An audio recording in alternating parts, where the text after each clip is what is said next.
Welcome to the Superstar Communicator podcast.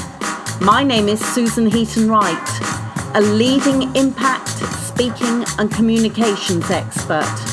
My aim is to show you how to make an impact so you will be heard, listened to and respected for career success. Listen weekly to the podcast and go to our website, superstarcommunicator.com. Hello, everybody. This is Susan Heaton-Wright from Superstar Communicator podcast. As you know from when I said the last podcast that we've got a superstar, we have got Clare Suttie down the other end of the phone, who's in Devon as we speak. Now, the reason why I wanted to interview Clare was on her leadership style. And we'll come to this in a moment. But I want to tell you a little bit about her. I've got a great big long essay on this, so bear with. Clare Suttie of Atlas Translations leads her exceptional team from the front. Still as much involved in the day-to-day work at Atlas Translations as in its founding days in 1991. So she's been running a successful company since then. Her ethos of always offering a personal, quality-orientated service to each and every client is the standard of her team, and it's something that they always measure against. Her passion for seeking out the right individuals with fluency is the most exotic of languages, is both exciting and inspiring. Her team of talented translators, linguists, and project managers bridge the language divide from Afrikaans to Zhuang. I have no idea if I pronounce that correctly. They make communication happen. And listeners, I have used Atlas Translations for my website, so I totally agree that it's really good quality. As well as running Atlas Translations, Clare runs a family, which you would argue is more demanding. Mothers, you would agree. For a break from running a translation agency and managing the demands of a large family, Clare has been known to voluntarily jump into a freezing cold outdoor pool while dressed as a polar bear in the middle of winter. And also yarn bombs post boxes, fundraising over £15,000 in the process, and I'm sure it's gone up from that. Clare comments, can you afford translation? Can you afford not to track more customers from other countries, import, export, service, legals, websites, contracts, right down to the labels telling you how to wash your clothes? Language is everywhere, and you don't look to overseas markets, you are missing out. And I would agree with that. We will talk a little bit within this podcast because I'm doing more exporting now. She works with a massive variety of clients built up over the last 28 years, large and small, or with different stories to tell in many languages. And she is a great believer in having a good work-life balance and has introduced a 4-day working week for staff. She is also the corporate representative on the board of the Institute of Translation Interpreting since 2013, and invest time in and expertise in promoting the translation and interpreting profession with talks, exhibitions and training courses. Also, and we're near the end of this, she also tweets and blogs with help and advice for translators and interpreters at all stages of their careers, and working with ITI to introduce Ignition, a dedicated and unique publication specifically for students of translation and interpreting. And I will leave more information on Atlas Translations and also Clare in the notes with this. So welcome, Clare. Thank you for the very short and concise introduction, Susan. Yeah. That was quite long, wasn't it? Sorry. Oh, I had to read it out, though. Well, thank you. You did so very well. Thank you. So how do you pronounce Zhuang? Z-H-U-A-N-G. Zhuang. Zhuang. Okay, thank you. I'd go with, yes. All right. So Claire, you have an amazing business, and as I mentioned when I was reading through all of your information, I've used the service. So what got you into starting this business? Well, to cut a long story short, I was temping. I was very young. I was only 22, and I did lots of different jobs. I had done a lot of telesales. I'd worked as a bank manager. I'd sold anti-wrinkle cream. I'd had all sorts of different jobs, and I didn't really know what I was going to do. And I temped at a translation agency, and I thought I could do this. How hard can it be? It was 1991. It was the middle of a recession. Yes, I was just going to flag that up with the listeners. Yes. So I really, because I was young, the benefits of enthusiasm and thinking that you can conquer the world, that didn't put me off. So I went around all the banks, and I did get a bank loan from Barclays. Thank you very much. Although they charged me an exorbitant rate because it was during the recession, and the interest rates were never higher than the day I took out the loan. Gosh, I remember that. I had a know, 17%. 16% interest. Yeah, Your that's right. Interest is nothing. It's hard to believe, isn't it? But it did get me off the ground, and had a very sort of small first year, but grew year on year, and here we are today. So it was a bit of a punt, but I thought the worst that could happen would be that it didn't work and I'd have to get a proper job and pay off the loan. Yes. But fortunately, it all fell into place, and here we are today, 28, 29 years later. That's incredible. And I'm sure that, you starting in a recession, you must have had a very strong vision of what you wanted to do that overrode all of the fear. Yes, I think I wouldn't overemphasize that bit. I think it was more being young and possibly naive. Yeah. We have ridden out a few recessions now, of course. And I think, yes, if I look back, I think it was more not really knowing what was ahead. Yes.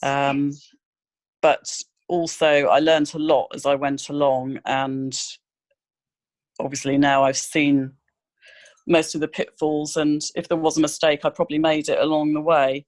Yes. And but always learned and developed, and made sure that that the business has kept improving and surviving, crucially. Yes. And do you think, therefore, making mistakes and failing is a positive when you're a business owner? Yes, I do. And I think being able to look back and see that and admit that you've made a mistake, or that something possibly wasn't the best idea. Yes. Because it is easy I think it's easier to make a mistake when you run a small business such as mine, and I am the only owner. I'm totally responsible. So whilst I have staff, and at the end of it all, any decisions are mine. Yeah. So of course I'm not going to be 100% correct all of the time, and I think you have to learn to accept that and not get too wound up about it, but also surround yourself with people who, if it's not your expert area, find somebody whose expert area it is. So for instance, I'm not interested in IT. I don't know that much about how the server in my office and everything works, and I don't want to be fixing things all the time or looking things up and finding out how to fix them. So we employ an IT consultancy company, and if anything goes wrong, it's them that sort it out. And that's good for my staff as well, because I don't employ my staff to be IT experts either. They're all project managers and linguists and translators.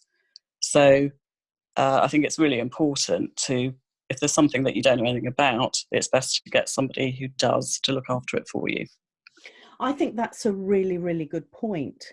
And so often when we're going through personal development for career, whether we are a business owner like you and I are, or an employee that's wanting to progress, we can often focus on the negatives rather than our area of excellence. Yes, and I think it is important. We try and do at Atlas, we try and do a look back at, so at this time of year, beginning of a new year, we'll look back at all our achievements for last year. Yes. Because otherwise it's quite easy just to forget all the things that you have done and all the successes that you have had as you've gone along. And it becomes more difficult then to promote yourself because you can't remember everything that's happened in a year. And it's quite good for the staff morale as well to look back and say, oh, look what we did in February, and do you remember we did this in June and this massive success, and to look back that way as well as obviously looking forward. And do you, if there's something that has gone wrong, do you have a review, and how do you manage that? We do. I mean, because we're a small company, and my sort of leadership style, if you like, is that people will come to me if they've made a mistake. There's no sweeping things under the carpet, which is good. So yes, so if anything has gone wrong, then we'll look at it and we'll see if there's anything. Could we have done something differently? Do we need to change a certain procedure to stop it from happening again? Have we resolved it as best we can if somebody's been unhappy? Is there anything that we can do? Can we help the staff member in some way so that it doesn't happen again? Yes. And then we'll close it, and that's all documented because we have ISO 9001 and another one that covers our translation services as well. So all our procedures are well documented. So we do review them regularly to make sure that there's nothing that needs tweaking or updating. Okay. So one of the reasons why I wanted to get you on here is because of your leadership style. You're talking a little bit within Atlas Translations about your leadership style, and I think it's great that your employees feel they can come to you and hold up their hand if there's a problem or an error. But I've been involved in a project with you more recently that has been local and community based. So if you want to share something about that. So you're referring, I think, to my yarn bombing activities. Yes, and the polar thing. And the Polar Bear Plunge. So, so I'll start with the Polar Bear Plunge in sort of chronological order. So about 4 years ago, I think my husband decided that he was going to walk to the North Pole, which turned out to involve him being away for a month. And he decided that he would do some fundraising activities as well.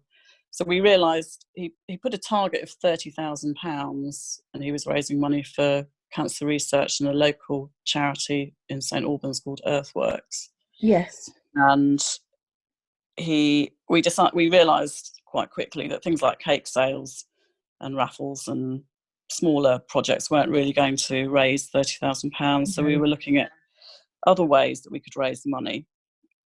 And we came up with the Polar Bear Plunge, which involved the good people of St Albans jumping into a outdoor unheated swimming pool on New Year's Day. And rather surprisingly, the community embraced that idea. So on the 1st of January 2016, there was the first Polar Bear Plunge, and people bought tickets to jump in.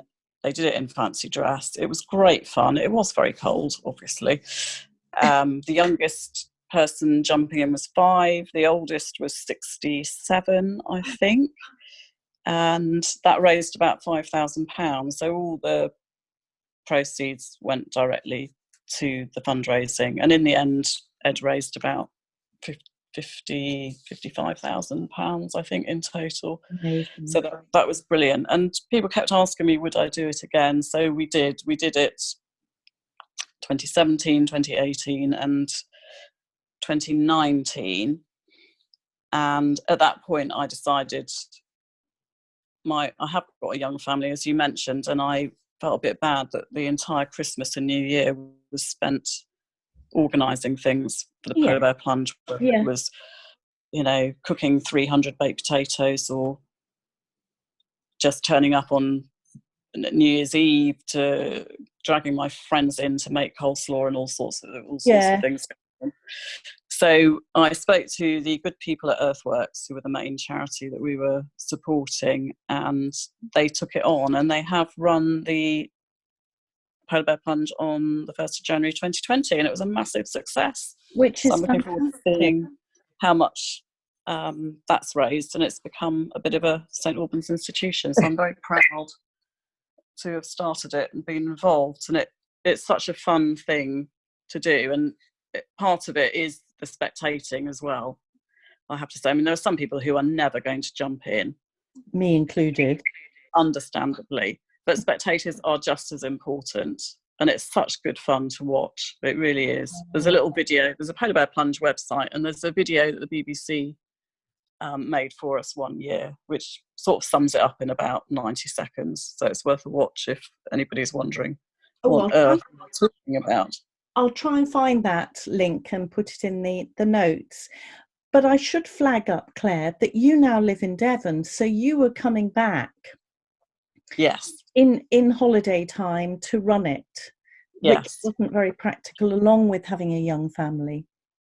No, that's right. So when we did it in 2019, we trooped back to St Albans. We, you know, passed the children around friends, and when we were getting things ready. So yes, it was a lot more difficult to coordinate from far away.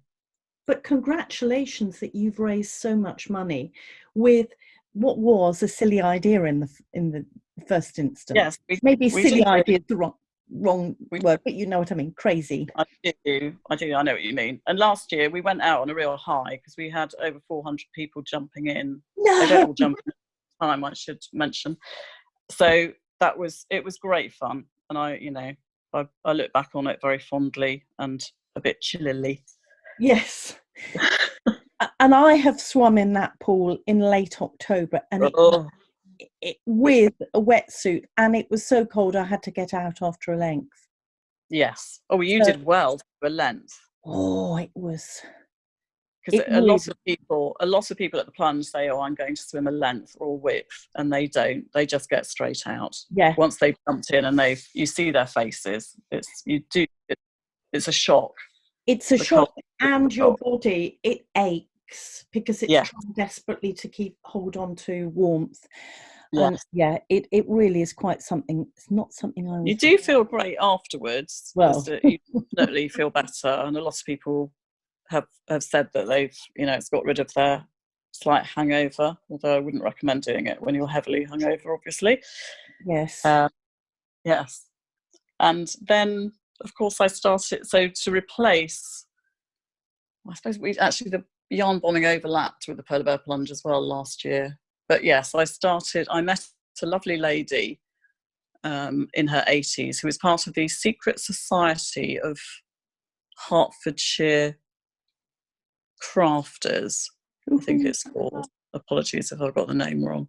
But they had yarn bombed Hertford and raised lots of money for a local hospice there. And just for the listeners, Hertford is probably 15 miles from St Albans, so it's a relatively local town. Yeah. Yes. And I mentioned, I thought it was a good idea, and I mentioned it to a friend of mine, Candy Stewart, who is a top person at crochet. Wow. And she then sent me, about a few weeks later, she sent me a photograph, and she was standing at a post box, and she'd made this beautiful topper with a polar bear on top of it. And she said, shall we do it? So that was it. We were off, and our first year we did 23 toppers. So they're little sort of woolly hats that go on top of the post box, and they're crocheted or knitted. And then on top of that, there's a sort of scene. So it might be a nativity scene, or it could be a big Christmas tree with a polar bear next to it. They're very beautiful, and you'll find pictures of them on the website, which is postboxes.org.uk, and each one was sponsored by a local business, so that raised money that way. All the money went to 3 charities, directly to the charities, and not through me, to keep it very straightforward and transparent. And the first year, obviously, a lot of companies didn't know what I was talking about. I just had this one picture to send them of the one that Candy had made in advance. But they sort of took a punt on it, I suppose, and thought, we'll give it a go. And it was very well received, and it raised about £5,000. Amazing. We decided to do it again this year, and Candy said, I think we should do more. And I said, well, I think we could find more local businesses. So we ended up with 54 toppers for Christmas 2019. Again, each one sponsored by a local business. And I had a waiting list of people that were willing to. I did, yes. That's incredible. Yeah. And this year it just went completely bonkers. And we raised so far, including gift aid, it's £12,500, I think. That's incredible. And it's all local charities that are... It is. It's 3 local charities: Earthworks, Small Acts of Kindness, and I've forgotten the other one. What's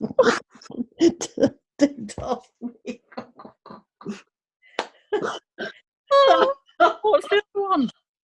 I'll put the information on in the information bit about the podcast, ladies and gentlemen. Mine has gone blank. Was it Mind? No.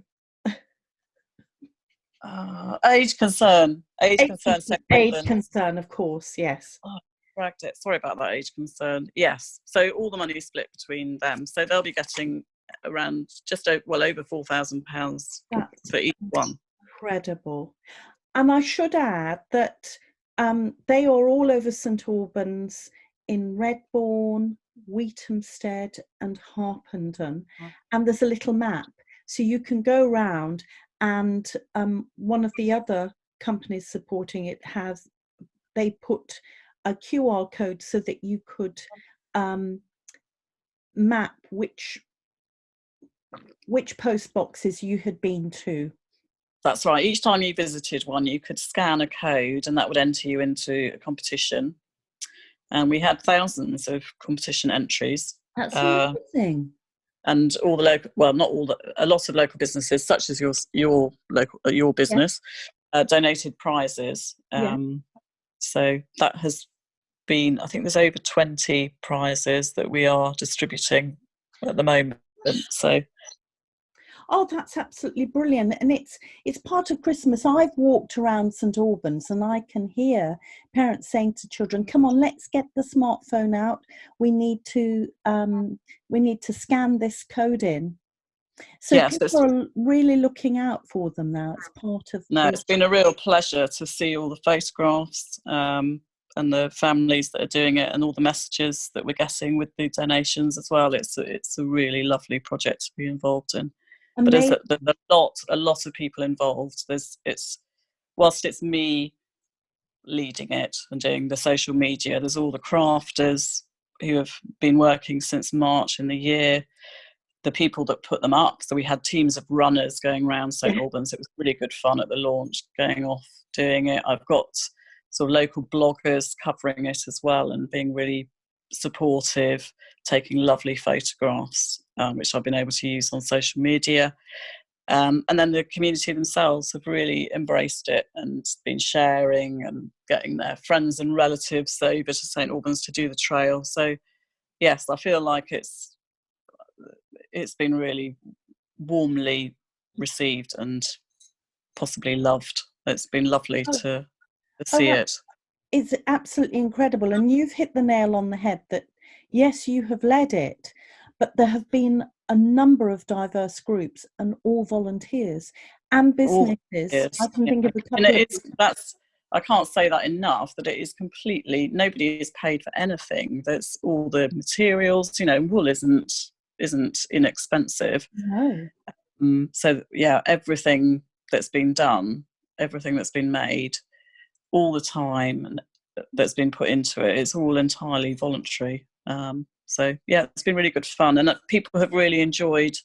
Whilst last year it was pretty much Candy and me that put everything up and took it all down again, this year we've involved the community, so people were helping to put them up, and they were so, people were so excited because they were going out with their families to put them up. Yes.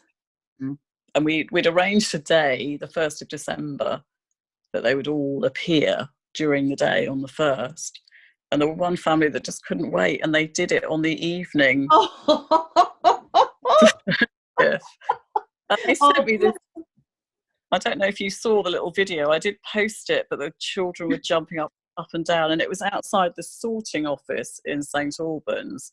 And the topper is they've made a brilliant crafter had made this, but I think it was Candy. They'd made a post office van. And there was a little tiny post box with tinsel around it and a postman. And it was one of the most popular ones. Everybody loved it, and all the postmen kept sending me pictures of them outside. So it was a really lovely one, and it was very funny that they just couldn't wait to do it. Oh, that is so funny. I was there for the launch, as you know. Yeah. Took a couple of photos. But really the point of the podcast and our conversation is, you led this. How on earth were you able to engage so many people who are volunteers in such a positive project? Yes, and although it's not face to face, I think it is how you present yourself. In this case, it was online. So I think my approach was very much, well, first of all, I covered all media. I tried to, and discovered that the best way of getting to the community for this particular project was Facebook. So in local groups, and had a lot of support from there. So I would post regular updates and try and make them very personal, and I kept everything very positive, even when there were, some of them got pinched, went missing. One of them came back again mysteriously on a different, one that had been stolen the previous year was returned. And was it washed? It was, but it was just plopped on top of a post box. It was very bizarre. I don't know. I felt really guilty about it. I hope. But yeah, I think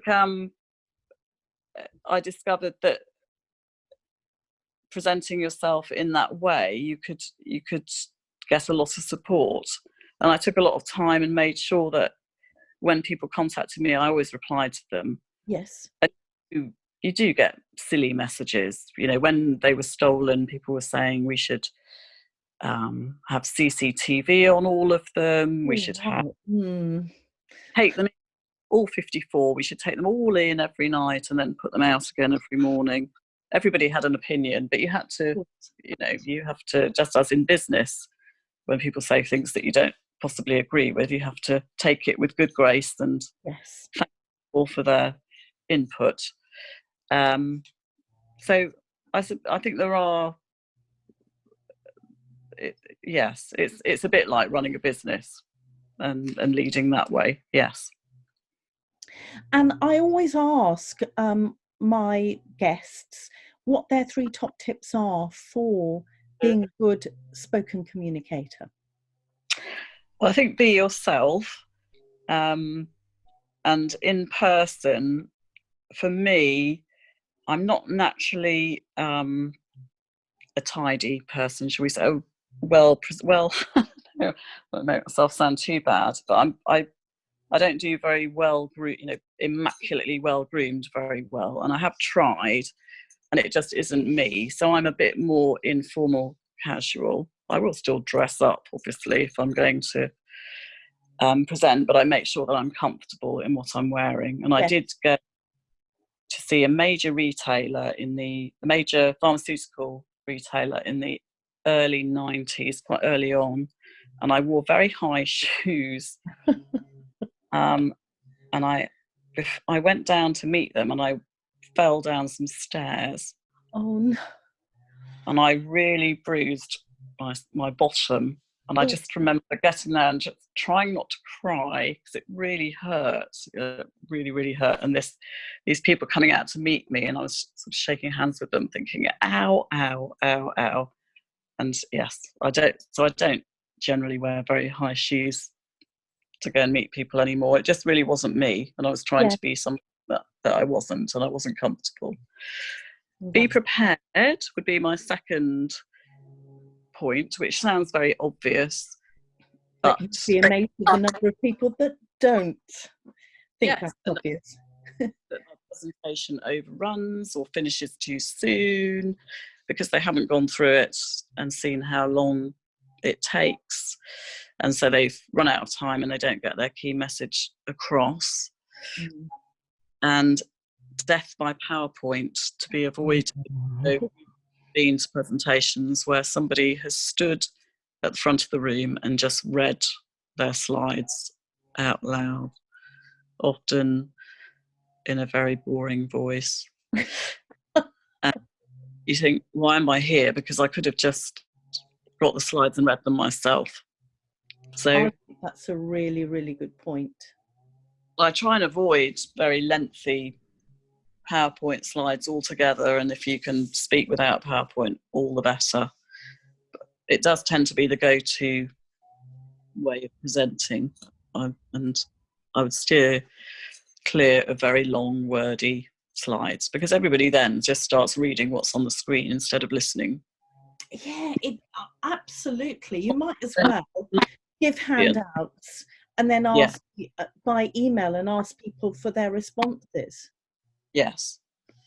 And people are there to see you and to listen to you. They are.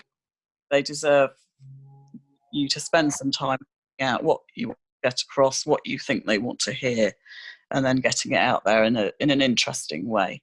Definitely. And then if they've got questions for more detail, that's what the Q&A is for. Yes, and you can always send people information afterwards if you want to expand on it slightly or make it more formal. Yes.